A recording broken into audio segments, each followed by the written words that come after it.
Hey folks, it's me, James. I just want to take a moment to let you know what we'll be hearing here over the next 3 weeks and a little bit of why. For a couple reasons, I'm bringing back Season 8, Unresolved, The Murder of Joel Lovelien. We'll be running all 7 episodes over the next 3 weeks. First of all, it's a story I stand by. It still holds up and I think deserves another listen. And for some of you newer to the show, this will be your first time hearing it. And I recently spoke again with Sergeant Suby of the Grand Forks Police Department. We talked about the Joel Lovelien case and about some other cold cases up near the Canadian border. You'll hear that conversation in this episode, followed by episode 1. The other reason is that I'm deep into work on season 13. As you know, putting together a full season of Dakota Spotlight takes time. The research, interviews, the writing, the sound design, it all adds up, and I'd rather take the time to do it right, and I think you agree with that. So this 3-week rebroadcast gives me the space to stay focused on that, so I can bring you the next season of Dakota Spotlight the way it should be done. And I so appreciate you being here. I know you come to this show for stories that are carefully put together.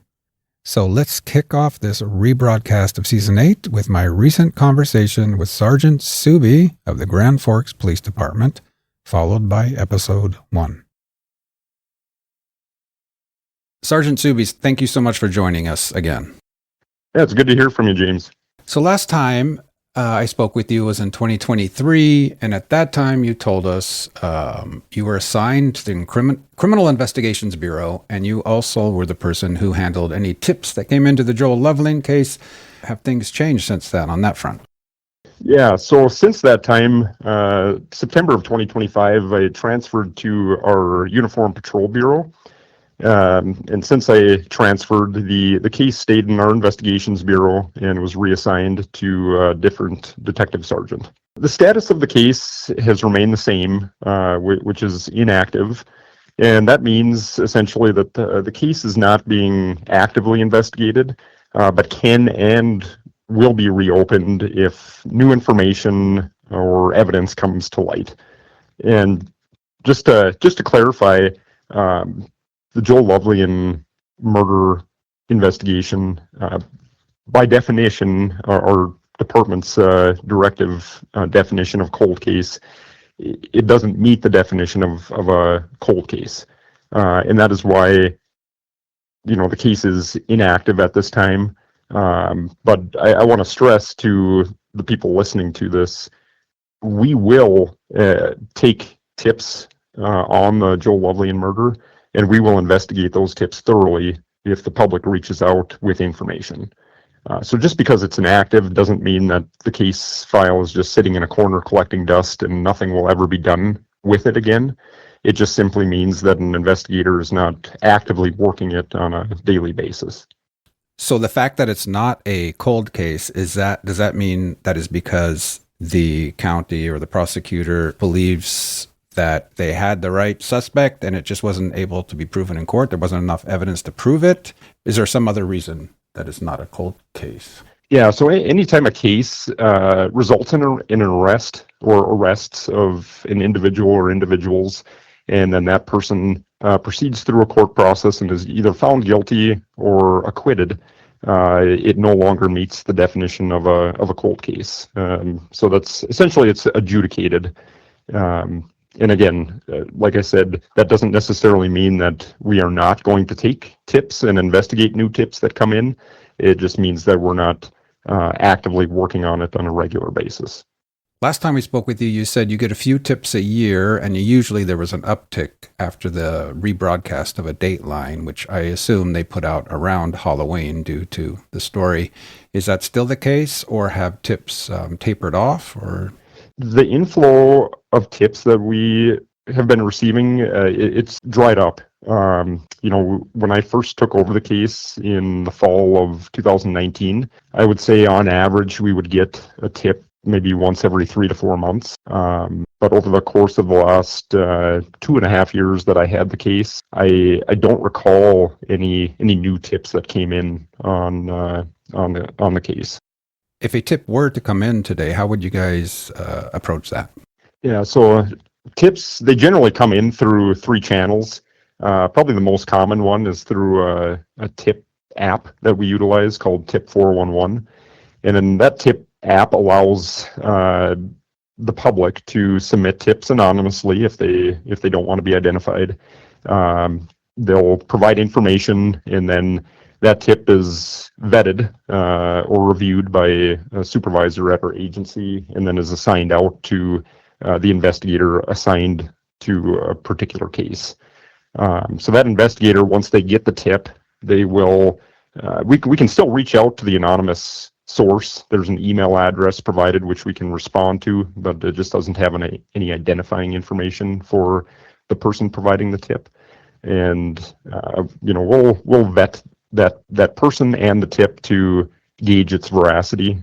And then from there, if it's a new tip that has not been investigated previously, the investigator will dive in and complete follow-up as necessary, whether that's a re-interview, a new interview, collecting evidence, or other type of investigative steps that may be taken. I want to ask you about memory, because this is something with my work I've learned. I feel like I've learned a lot over the years. Sometimes when interviewing people, there have been several circumstances where people have been adamant. They say, I know for a fact, I remember exactly, and I've been able to disprove, or that, I've been able to prove that their memory was actually wrong. So I'm curious, not just in the Joel Lovelien case, but as an investigator, how do you approach that challenge? Yeah, and that's a difficult thing that we oftentimes run into. It does happen, especially as the years go by since the crime was committed. Our memories are rarely ever 100% accurate. Sometimes small yet critical details get mixed up. I can give you an example, not necessarily from a cold case, but on other major crime investigations where, let's say, it's a crime involving a firearm or a knife. I've had it firsthand where a witness or a victim had a gun pointed at them or a knife pulled on them, and they are asked to describe the weapon. And they will go into great detail on what that weapon looked like. It was a black pistol. I know it was a pistol, and I'm certain it was a Glock pistol because I'm a firearms enthusiast, and I have a couple of them on my that I personally own. They're adamant that what they saw is a black Glock pistol. Well, as the investigation proceeds, we may find that firearm, and we find out that it is a revolver that has a silver barrel and is a Smith & Wesson. And interesting, that it really throws things through a loop. But the way that I always look at that, especially if you have somebody that witnesses or is a victim to a traumatic event or an incident, like having a gun pulled on you or witnessing a shooting or a stabbing, our minds do play tricks with us. And unfortunately, eyewitness testimony is not 100% accurate by any means. And that's why, as investigators, it's so important for us to not, take that eyewitness testimony as 100% fact. We have to find corroborating evidence to support what statement is given to us. So even though somebody says, I'm 100% certain that it was a white male, approximately 6'4", 240 pounds, wearing a red sweatshirt, we'll write that down, but we're not necessarily focusing all of our attention on individuals matching that specific description, because we have found out that, especially when you have somebody witness to or victim of a traumatic event or incident, their memories are just not 100% accurate, and that's just human nature, the biology of human nature. In my experience, working as an investigator for our agency, I feel we're fortunate in a sense that when we do get a major crime, our entire bureau is out on that scene and chipping in. And I tell you, it really helps having several different investigators with different ideas coming forth, because it really prevents that silo effect where you're just in your own little bubble. We often meet to brief and debrief after each day of an investigation, especially on major crimes. And those meetings with each other, just bouncing ideas off of each other and getting on the same page, really forces you to, widen your scope a little bit, and that is so important, especially when it comes to major cases. Do you have your own craziest or oddest tip you ever got? There really isn't anything that sticks out in particular, but the one thing that kind of strikes me as odd sometimes is when you get somebody that either calls in or writes in confessing to a crime, and we are able to prove quite easily that there's no possible way that that person could have committed the crime, because they were either living out of state at the time or they were incarcerated in a correctional center at the time. And that always just leaves me scratching my head, wondering, like, what is this person's motive for wanting to confess to a crime? Is it for attention? Is it that they truly believe that they committed the crime? Is there some type of mental health issue going on there? But those are the ones that always kind of leave me scratching my head, wondering, what is this person? What's going through this person's mind? Are you able to tell us what other cold cases are currently at Grand Forks PD? Yeah, so our agency currently has 5 cases that meet the definition of a cold case. Most of them are several years old. The oldest one that we have is from 1987. 19-year-old woman named Ann Corinta was found stabbed to death in her apartment. Multiple stab wounds. That one is our oldest cold case. We have one from 1990 where a 20-year-old female, Carla Kilmer, she was found deceased in the Red River, and her cause of death was ruled a drowning, but the medical examiner has indicated that it is a homicide.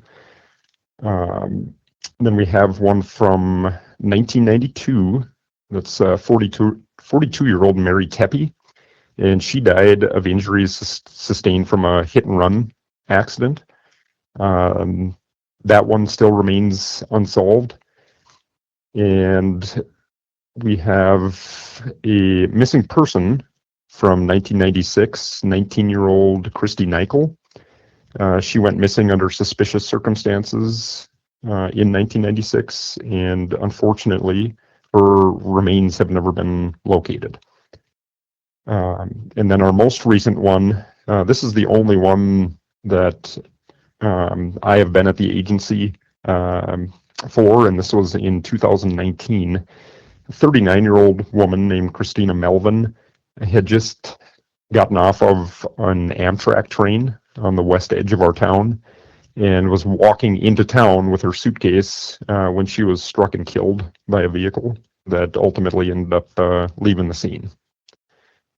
So those are the 5 cold cases that our agency has, and those cases, each one of them are assigned to an investigator, and each year there's a review that takes place with the investigator and our commander in our criminal investigations bureau. So those ones are gone through with a fine-tooth comb quite often, and although we may not get a ton of tips on them, those are being actively worked on a somewhat regular basis. One thing that jumped out to me that was common, all 5 of those, they were all women. Yes, that's a very good observation. And as I was, putting the list together a while back, I made the same conclusion. That they're all women, and most of them are young women. I keep thinking about this. I was in Grand Forks when I was working on the podcast about Joel Lovelien, and I just happened to be there in the winter.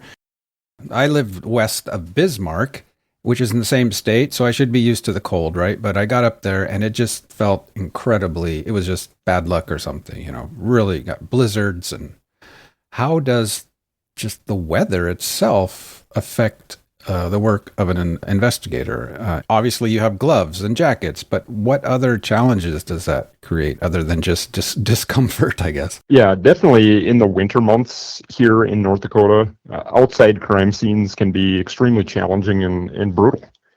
Just a couple of weeks ago here, a couple of days in a row, our high temperatures were around negative 20 degrees Fahrenheit, which is just brutal cold. The fortunate thing is that we don't get too many outdoor crime scenes when it's that cold, because crime tends to stay indoors when it gets that cold as well.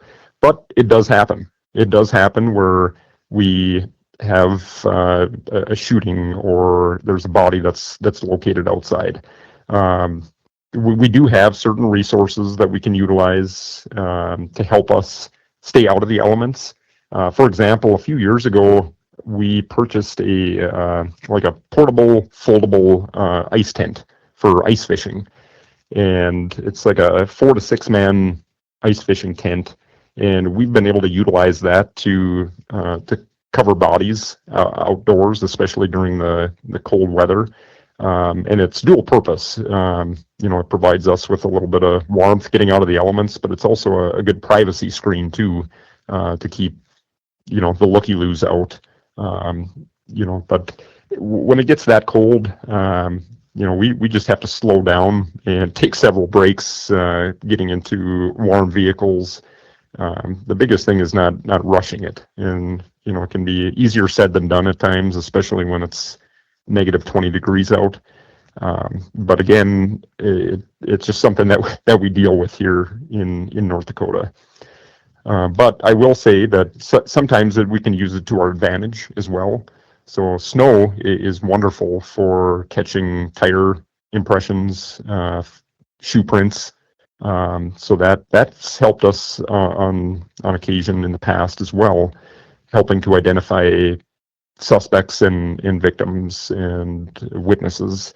That's an added advantage of being in cold weather climates like North Dakota. Is there any specific case that you've worked on that you think about more than others? And the other part of that question, I guess, is do you lose a lot of sleep? I did have a cold case, one of those 5 that I had mentioned previously to you, that was assigned to me directly, and that was the death of Carla Kilmer.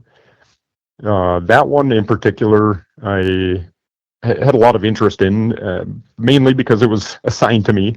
But I read through that entire case file, which is approximately 1,400 plus pages.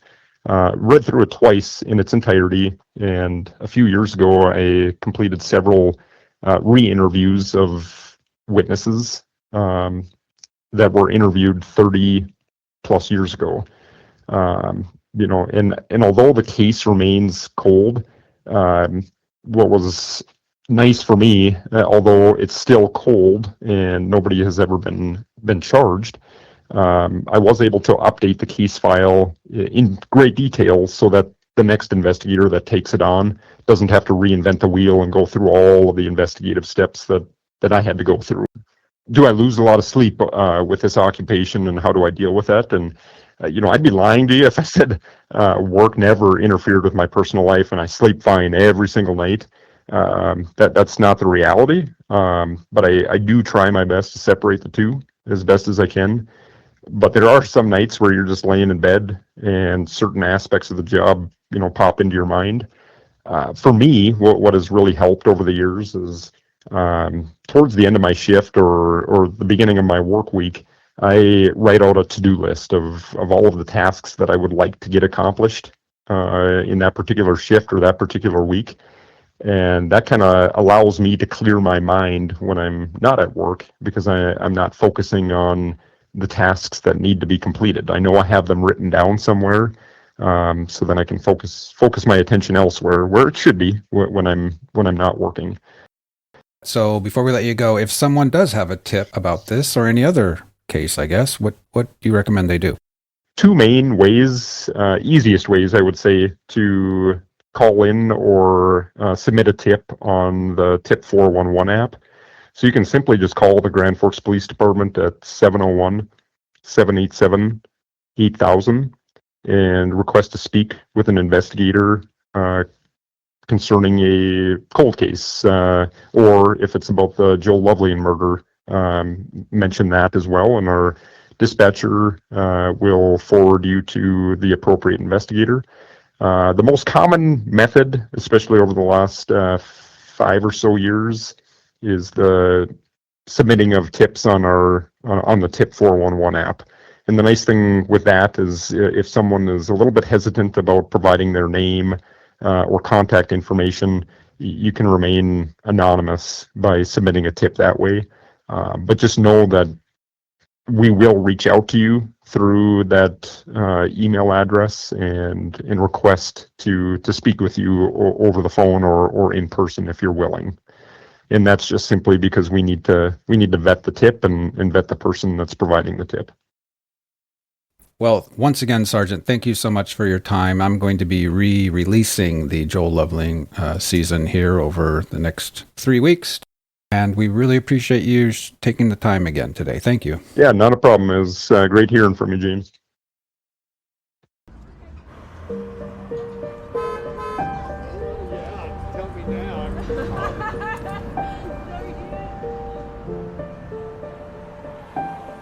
You're listening to Dakota Spotlight.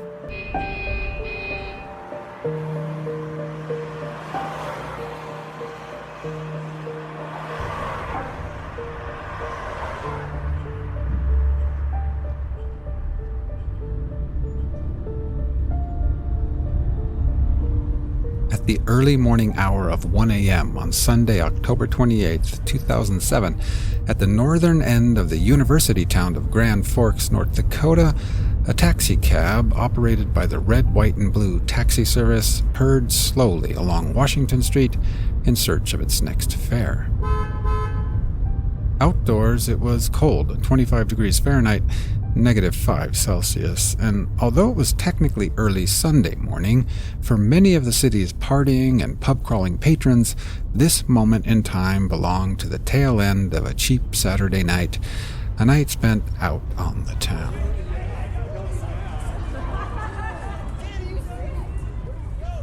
Most of these late-night partiers would soon return home, where they would free-fall into their beds.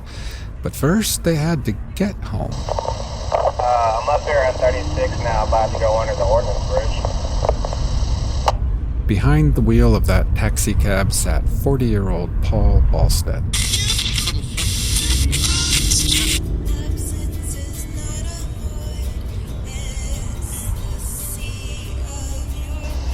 I'm on Southline Woodlawn, Harry. Paul Balstead cruised northwest on Washington, scanning the street for any frozen late-nighters in need of a lift.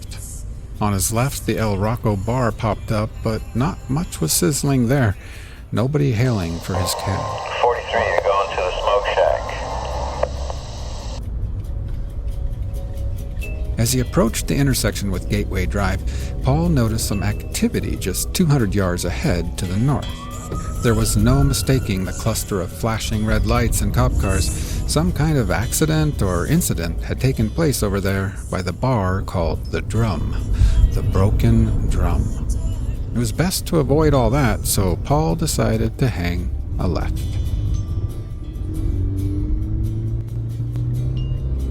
Turn west off of Washington onto Gateway. I wasn't going anywhere in particular. Unit 6 at the P Extra. Gotcha, 37. Paul cruised along Gateway, keeping his eyes peeled for a fare. Memorial Park Cemetery soon emerged on his left. It's a big cemetery.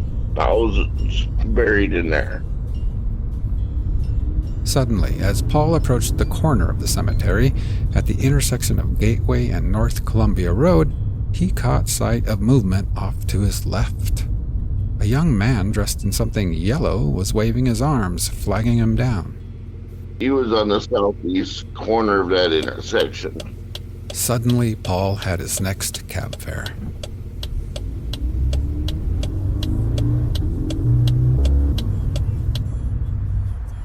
So I turned left and stopped at the corner there. He ran across the street, climbed in. The young man in yellow climbed in the front passenger seat, and then, as any taxi driver would, Paul asked the man, "Where can I take you, fella?" But Paul's new cab fare didn't respond. Paul then realized that the man was wearing a yellow Halloween costume of some sort, or what was left of a Halloween costume. He thought it might be a cat or something. It had paws. The left paw was missing, and the right paw, Paul noticed, had blood on it. Paul tried speaking to him again. "Looks like you've had a rough night, huh?" Anybody else closer than P extra? When Paul didn't get a response to that question, he asked the man a second time, "Where do you want to go?" Still no answer. Paul felt that the young man in yellow didn't seem able to speak. He didn't seem to be really hearing him. Instead, the passenger just kind of stared out into space. He looked like he was kind of in shock, but in a daze. Paul Balstead looked closer and realized the young man had a fat lip and bruised knuckles. Under one eye was a prominent open sore swelling up. Paul thought that thing might need stitches. And then there was the blood, a lot of blood, on the man's face. I mean, you couldn't have used a paintbrush or a roller to get more blood on there. Paul asked the man a third time, "Where can I take you?" And after a second or two, he blurted out the address. 2027 2nd Avenue North, the young man said. I said, "Got it. We're on the way."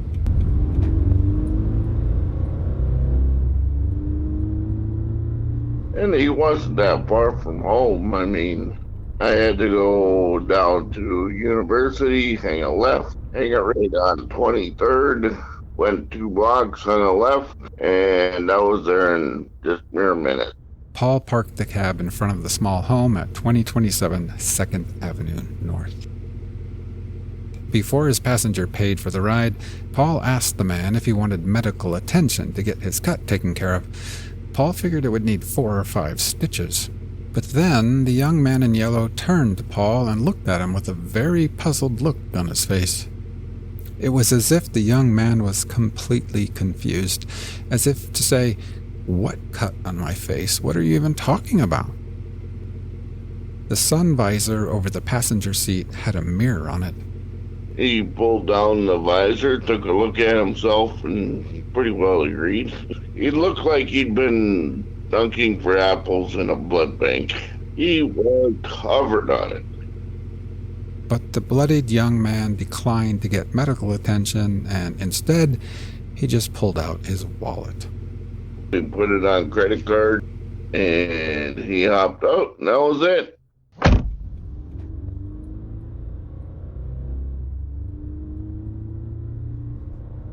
Compared to the bloodied man in a partial costume, the rest of Paul Balstead's work shift was uneventful that early Sunday morning. Eventually, Mr. Balstead finished his shift and made his way home, where finally he too fell into bed. Over the next 48 hours, Paul and the rest of Grand Forks would learn the news. A Grand Forks man was confirmed dead Sunday at Eltrue Hospital, and police are proceeding with the investigation as a homicide. No arrests have been reported. Grand Forks police responded to the call just before midnight Saturday at the Broken Drum Bar to find a 38-year-old man lying on the ground after a reported fight. He suffered serious head injuries and was unresponsive. The man's identity was not released Sunday until family could be notified. Anyone with information should contact the Grand Forks Police Department. Welcome to Season 8, Unresolved, the Murder of Joel Lovelien. There was an energy around it unlike any case I had ever covered, unlike any case I've covered since. Late in the evening hours of October 27th, and it was a confusing scene. And there was a certain bizarreness to the case created by the Halloween atmosphere that night. And my first thoughts, it was just so unfair because everything was going so right in Joel's life at that time. Both sides had their theories about what happened. So when they got to the Broken Drum, everybody got off the bus. The bus was parked over on the east side of the parking lot here, closer to the road. Like where that blue pickup is now? He kind of followed me, then I took a right turn, and as I was kind of looking over my shoulder to see where he was. He had the victim's blood on his clothes, on his face. Body of the sweatshirt, the arm of the sweatshirt, the costume piece that was in the garbage, his pants. Got into a fight and somebody died as a result of it. Most of the people, I think, went out one door and got on the bus. There were some lights here on the side of the building, as you can see, but there's only so much illumination. And I even felt it should have been me, not him. Maybe that's the big sister talking, I don't know.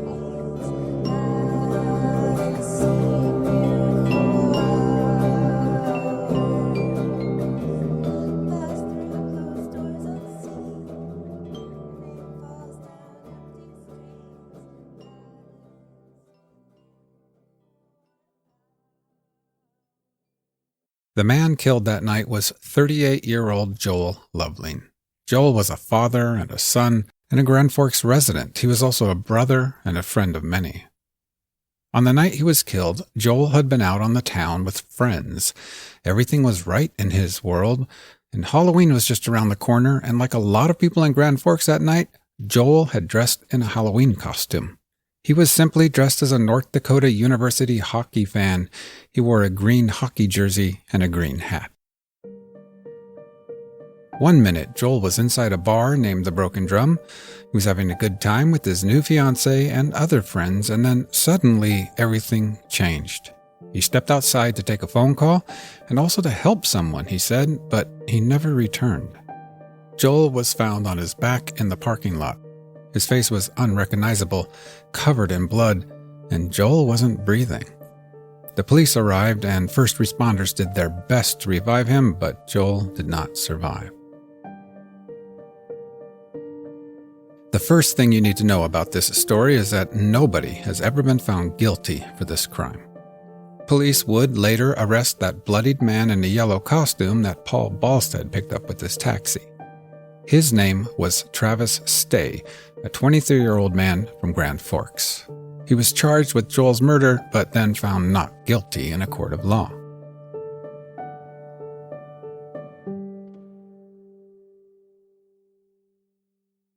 If you travel to Grand Forks, North Dakota, as I recently did, you'll easily run into people familiar with this story.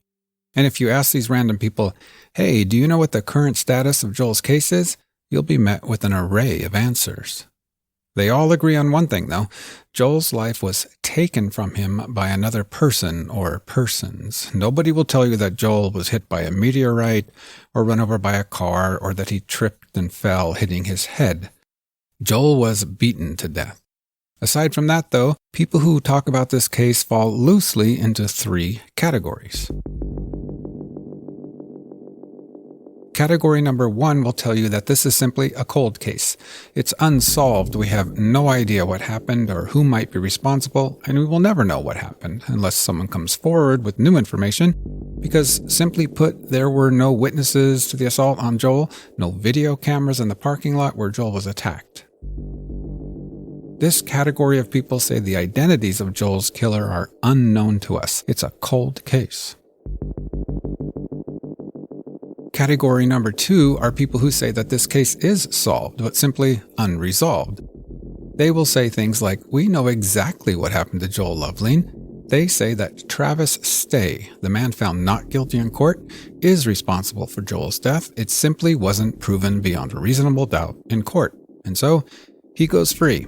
This case is solved, they say. Solved yet unresolved, and it can never be resolved because you can't try a person twice for the same crime, at least not after a not guilty verdict. Finally, category number 3, they will tell you that Travis Stay is innocent and Joel Lovelien was killed by others who were at the Broken Drum bar that night, specifically a group of young men on a party bus. In one version of this scenario, these men attacked and beat up both Joel Lovelien and Travis Stay. In this version, Joel succumbed to his injuries while Travis Stay survived. Now you might be thinking, wait, what, James? This guy Travis Stay, the guy who was put on trial and found not guilty, does he say that he and Joel Lovelien were attacked and beaten up by others? Well, here's an important thing to understand about this story. Travis Stay says that he does not remember anything about this time of his Saturday night. He says he was blackout drunk at the time. More specifically, he claims to have been blacked out for about an hour or more after getting punched by someone. We will talk more about Travis Stay's memory loss, but for now, just know that Travis Stay himself claims to have blacked out and he has no memory of meeting Joel Lovelien or witnessing his death.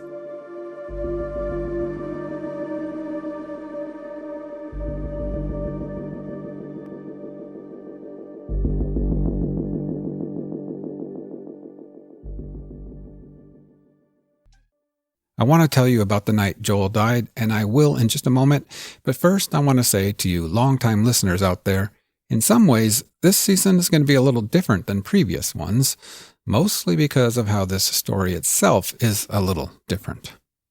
In seasons 1 through 7, I've reported on stories that have gone largely unreported previously, at least unreported by any recent true crime podcasts or television programs. That is not the case here. The story of Joel Lovelien's death has been covered previously, and not all that long ago.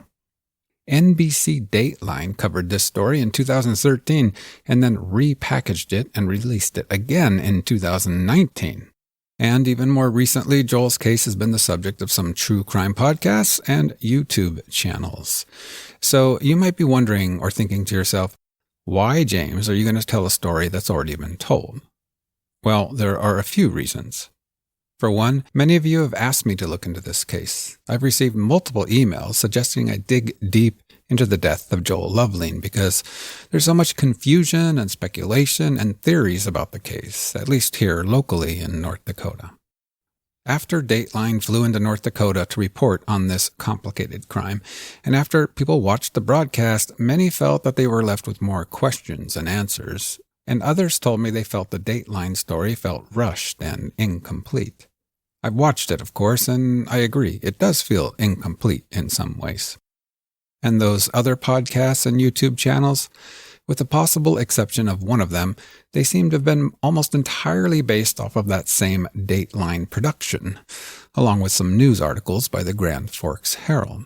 What's more, while Dateline did interview key individuals in this case, including Joel's parents, his family told me that those subsequent podcasts and YouTube channels never contacted them at all. And that is very common these days. A lot of true crime content you will find on podcasts, YouTube, and now on TikTok are just rehashing previously reported things. They are reporting on reporting, not doing their own research or investigation. Obviously, I did contact Joel's family, and you'll hear from some of them in this series. So, while at first glance it did appear to me that Joel's story had been covered thoroughly, when I took a closer look, it seemed to be fairly thin. What we have is Dateline's dramatic and entertainment-style take on the story, and then mostly just regurgitation of the same. In other words, what most people know about this case really comes from Dateline's story. And while Dateline does give a good high-level picture, it's only a partial picture. There were also things they got wrong, or at least were portrayed in an incomplete manner. Or maybe you could say, in the name of entertainment, it lacked context.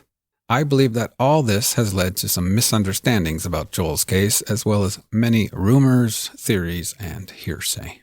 And of course, I do hope that you find Dakota Spotlight to be entertaining because, let's face it, if you don't feel entertained on some level, you probably won't listen.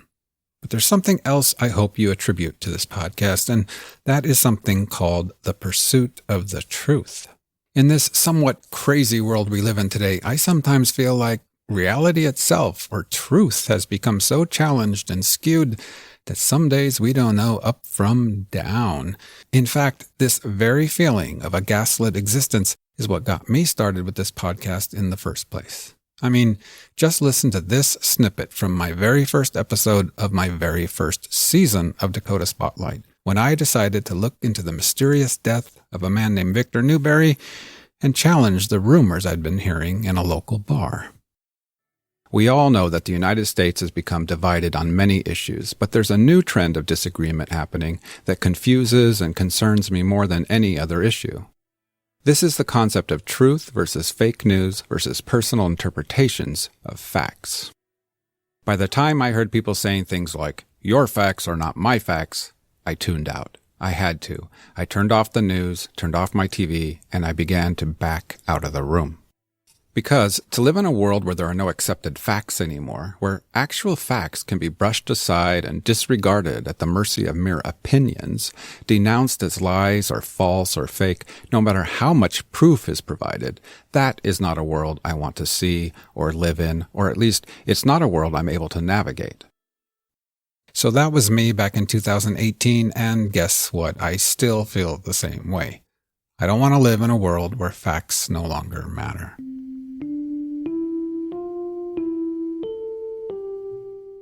So my intention with this story about the death of Joel Lovelien is simple, I guess. By the end of this series, you will have the most complete picture possible. I will present the facts to the best of my ability and fill in some of the important blanks and connect some important dots left unconnected by Dateline NBC and others. To do so, I'll use the following sources: interviews with law enforcement, family members, witnesses, and others. The complete set of police files and subpoenas and other legal documents, and any new information that may come my way that I find credible. Now, I may pipe in along the way with some of my own observations or perceptions of this story, but in the end, I'll be leaving it up to you to come up with your own conclusions on what happened to Joel Lovelien. And to start it all off, I'm going to give you the rundown of the evening that Joel Lovelien died. In later episodes, we will put parts of this evening under a high-powered microscope. But for now, I just want to tell you what happened. After all, despite all the previous coverage, a lot of you around the country and around the world have never heard of this story.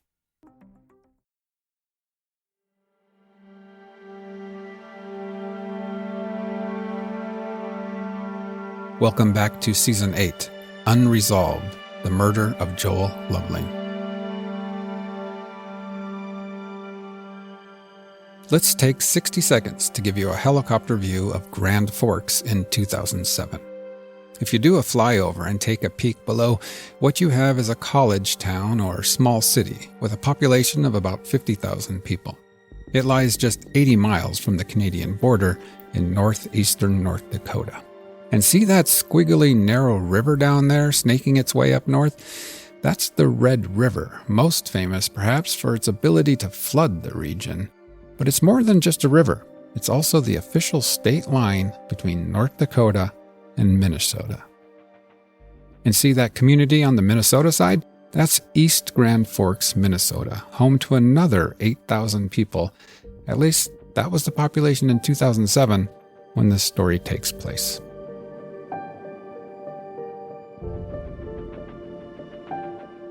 Halloween that year was to fall on a Wednesday, which is hardly the go-to party night of the week. And so the Saturday before Halloween, that is October 27th, the night Joel died, that was a natural choice for Halloween-themed parties. Now, central to this story is a bus, a yellow party bus. So central, we might even consider it to be a character all by itself.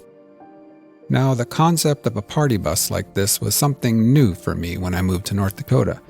It might be a new concept for you too. This is my understanding of how it works. In a nutshell, someone charters a private bus, in this case a school bus, to drive a whole bunch of friends all around town from one bar to the next. And if everyone chips in with a few dollars for the cost of the bus, it's a cheap and hopefully safe mode of transportation. It keeps people from drinking and driving.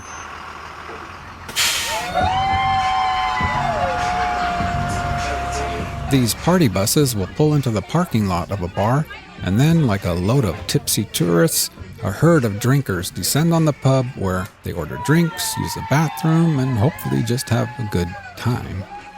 When it's time to leave, they all board the bus again and head off to the next bar.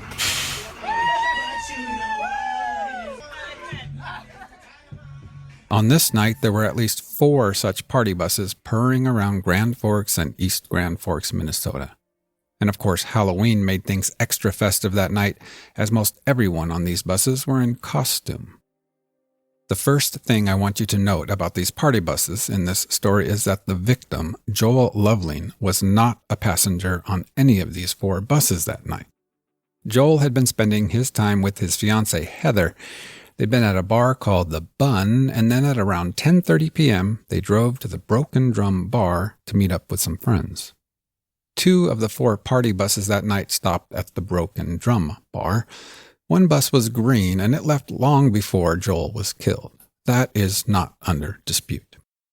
Our party bus, the yellow school bus, arrived after 11 p.m. Exactly when it left the Broken Drum became an incredibly important aspect of this investigation, as you will later see. This bus had an estimated 40 to 50 passengers on it.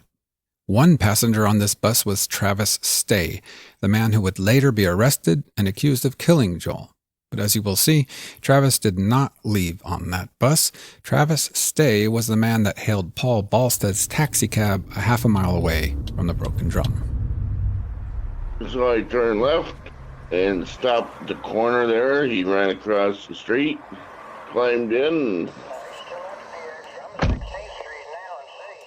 In 2007, Travis Stay was a 23-year-old nursing student at the University of North Dakota. He's not a tall man, and as you will see, this fact came into sharp focus during his trial when his defense team argued that Travis was too small, too slight to be able to kill Joel Lovelien, who was a much bigger man.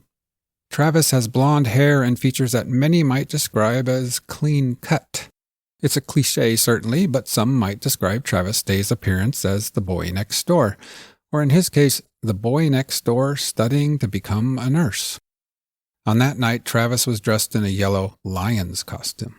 It was actually a children's costume he had modified, and it wasn't terribly clear to others that it was a lion's costume.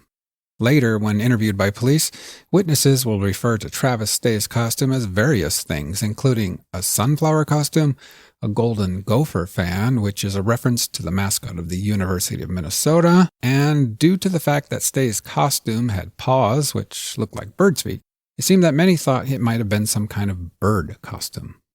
What witnesses will remember for sure, though, is the color, and the color was yellow. Travis also wore a yellow hooded sweatshirt. This sweatshirt will eventually become one of the most important pieces of evidence in his trial, important both for the prosecution and the defense.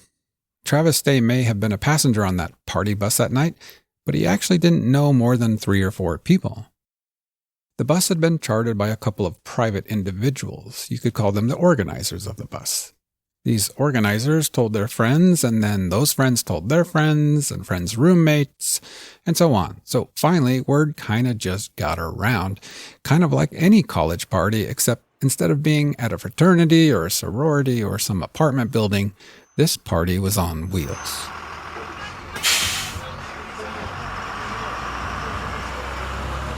And in addition to word-of-mouth invites, as this bus made its way around town, some new people jumped aboard while others abandoned the bus.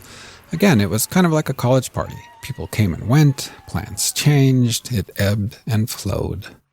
As you might imagine, with the kind of fragmented memories that alcohol tends to bring to an equation like this, it would be difficult to retroactively document exactly who was and who wasn't on this bus at all various times of the night.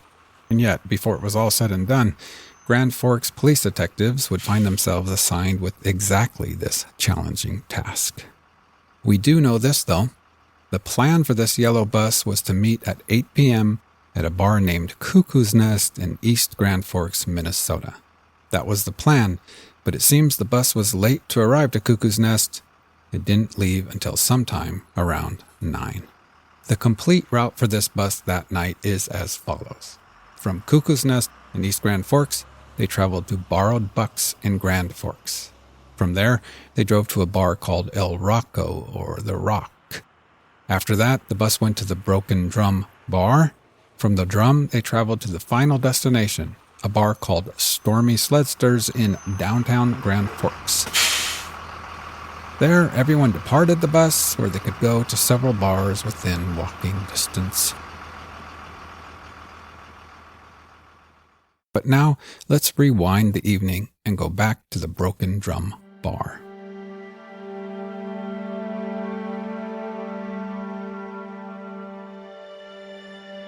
First thing to know about this bar is it's not a big place, just a small one-story building facing the northeast on the south side of North Washington Street in Grand Forks. Inside the Drum there is a bar, of course.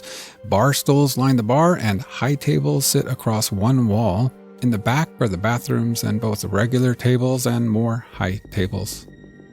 In addition to the front door, there's a back and side door leading directly into the parking lot on the west side.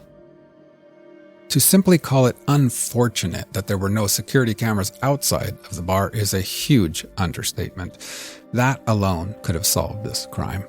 But there were security cameras inside, 3 to be exact. I requested and obtained copies of the security video from that night. I also obtained police files, including witness statements. By closely examining and cross-referencing these things, we can do a good job of reconstructing the evening of October 27th, 2007 at the Broken Drum Bar. Of these 3 cameras, 2 are of primary value to us. The third is mostly a close-up of the cashier near the front door. I'll call that camera number 3. What we will call camera number 1 shows the bar area near the front door. Camera 2 shows the opposite direction, the bar area near the back. Unfortunately, the quality of these videos is not fantastic. They're very grainy, and occasionally there are gaps of up to about 10 seconds. And there's no audio. On camera 1 facing the front, it's clear that Joel Lovelien and his fiancée Heather walk in the door at 10:36 p.m. Heather is wearing a Pennzoil mechanic's costume, yellow coveralls, boots, a cap, and an oil rag in her back pocket. Joel bears his green hockey jersey and a green hat. On both camera 1 and then camera 2, we see Heather walk to the restroom. Back on camera 1, Joel orders a drink at the bar. 2 minutes later, 10:38 p.m., Heather returns from the restroom. They set their drinks down by the blackjack table, and now it's Joel's turn to head to the bathroom. Another 2 minutes later, it's 10:40 p.m. Joel returns and he and Heather settle in, Joel at the blackjack table and Heather sitting just off to his side.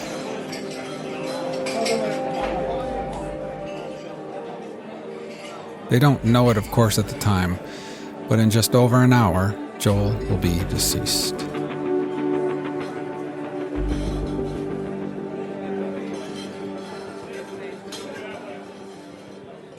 For the next 30 minutes, Joel and Heather sit and seem to be enjoying the evening.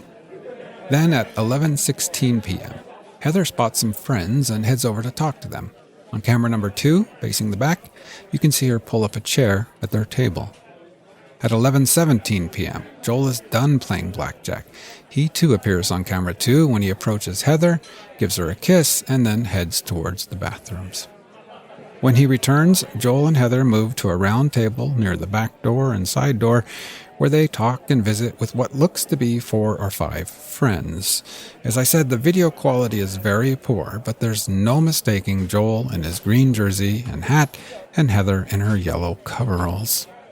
By all witness statements made later, and from the looks of the security video, Joel and his fiancée and friends are all having a good time and are in good spirits. There's no confrontations or problems at this time.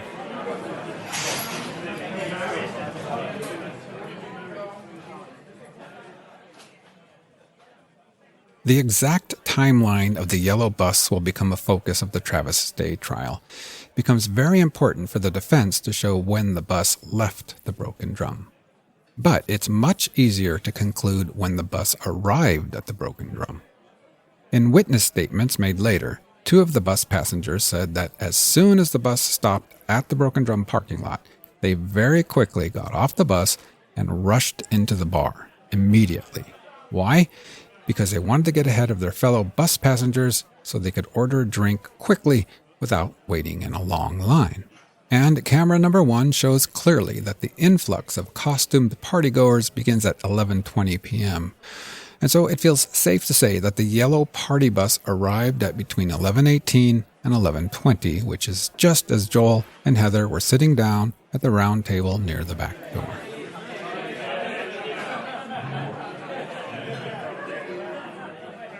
Here they come in their full kaleidoscope color, like a herd of painted cattle, flowing in through the front door.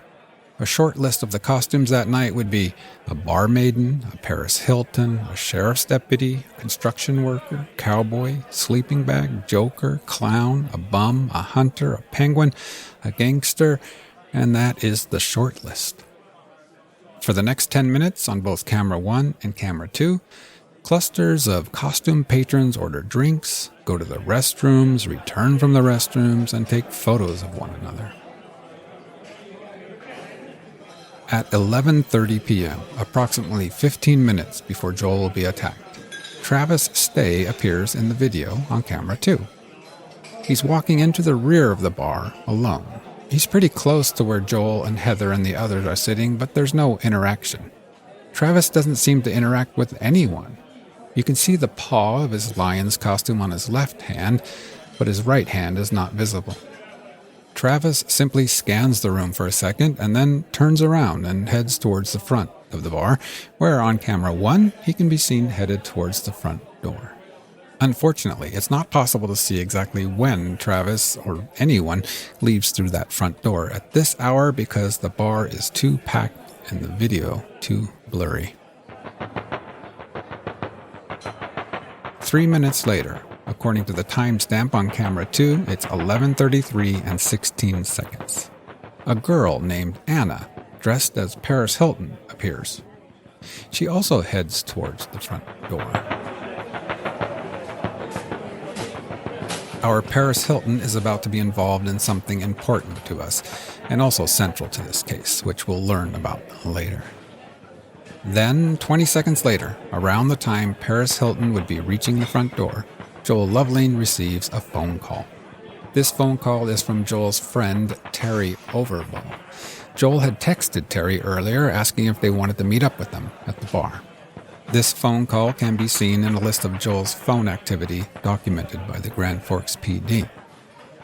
And in the surveillance video on camera 2, Joel can be seen standing up from the table and leaving through the back door at 11:33 and 55 seconds. This is consistent with witness accounts made by Heather and others who stated that Joel got a phone call and stepped outside for a few minutes where he could hear better.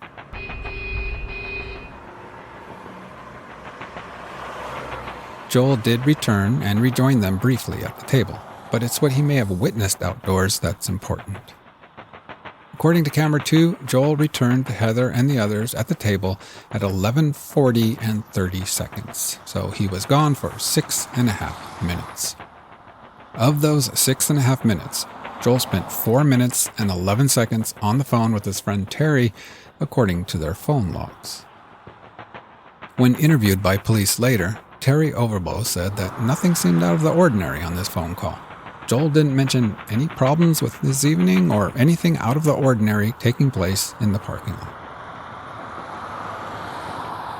All we know is that after Joel ended his phone call with Terry in the parking lot, it would take him another 2 minutes and 15 seconds to return to his fiancée and friends.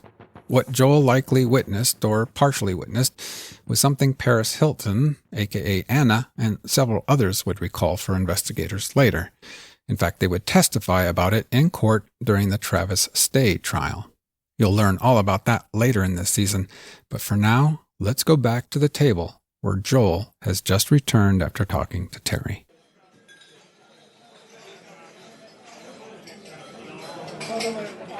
It's 11:40 p.m. On camera 2, you can see Joel standing next to the table.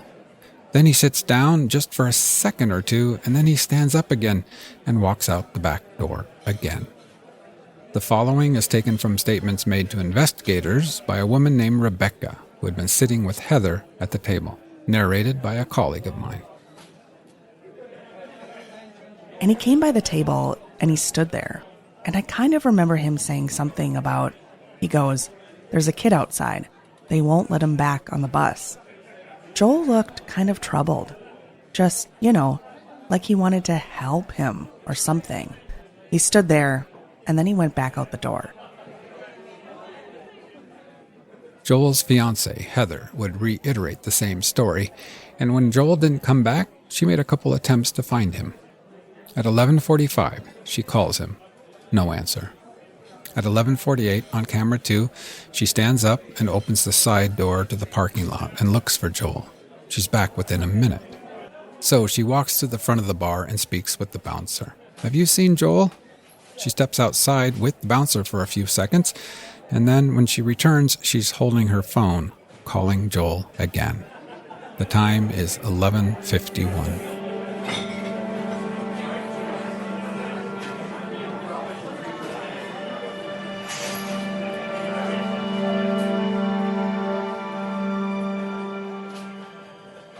"51-year-old Keith Swartz has been sitting at the bar of the Broken Drum since about 5 or 6 p.m. that night. He was propped in his favorite stool near the front. His brother, Tim, was with him too. Keith told investigators later that he was kind of a regular at the Broken Drum. That night, he and his brother spent the evening enjoying a few drinks and watching some sports on the bar's television. And of course, taking in all the Halloween costumes. The ones that stood out were the really good ones: Dorothy of Wizard of Oz, the Joker, and the Penguin. At around 11:50, Keith decided to head home. Once out the front door, Keith walked west towards his vehicle, and he was surprised to discover that there was nobody about. It was surprisingly quiet in the parking lot for what had been a very busy night. The parking lot at the Broken Drum was poorly illuminated. It was very dark out there. Suddenly, Keith caught sight of what looked like a human shape laying on the ground. He thought it was a doll or mannequin because, well, it was Halloween and maybe some college kids were pranking him. He even yelled out something like, "Okay, guys, very funny, come out wherever you are." Something like that. But boy, this mannequin looked realistic. Too realistic. A green hockey jersey? Then suddenly a light appeared, glowing from the mannequin or whatever it was. It was Joel Lovelien's telephone lighting up because inside the bar, Heather was attempting to call him. It was then that Keith noticed the blood, or what looked like blood. Joel's face was covered in it. Suddenly, 2 men approached Keith and said, "What's this? Is this for real?" Keith would later tell investigators that those 2 men, quote, "came out of nowhere," unquote.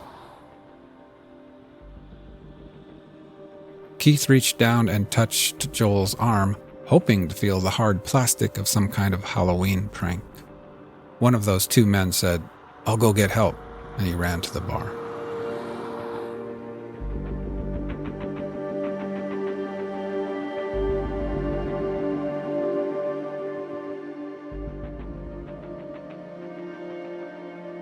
On camera 2, you can see the exact moment when Heather and the others at the table are informed that Joel has been found in the parking lot.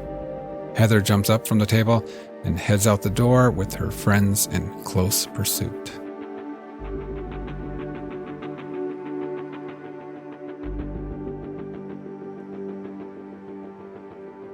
Still to come in future episodes of Unresolved, the Murder of Joel Lovelien. There was an energy around it unlike any case I had ever covered, unlike any case I've covered since. Late in the evening hours of October 27th, and it was a confusing scene. And there was a certain bizarreness to the case created by the Halloween atmosphere that night. And my first thoughts, it was just so unfair because everything was going so right in Joel's life at that time. Both sides had their theories about what happened. So when they got to the Broken Drum, everybody got off the bus. The bus was parked over on the east side of the parking lot here, closer to the road. Like where that blue pickup is now? He kind of followed me, then I right turn, and as I was kind of looking over my shoulder to see where he was. He had the victim's blood on his clothes, on his face. Body of the sweatshirt, the arm of the sweatshirt, the costume piece that was in the garbage, his pants. Got into a fight and somebody died as a result of it. Most of the people, I think, went out one door and got on the bus. There were some lights here on the side of the building, as you can see, but there's only so much illumination. And I even felt it should have been me, not him. Maybe that's the big sister talking, I don't know.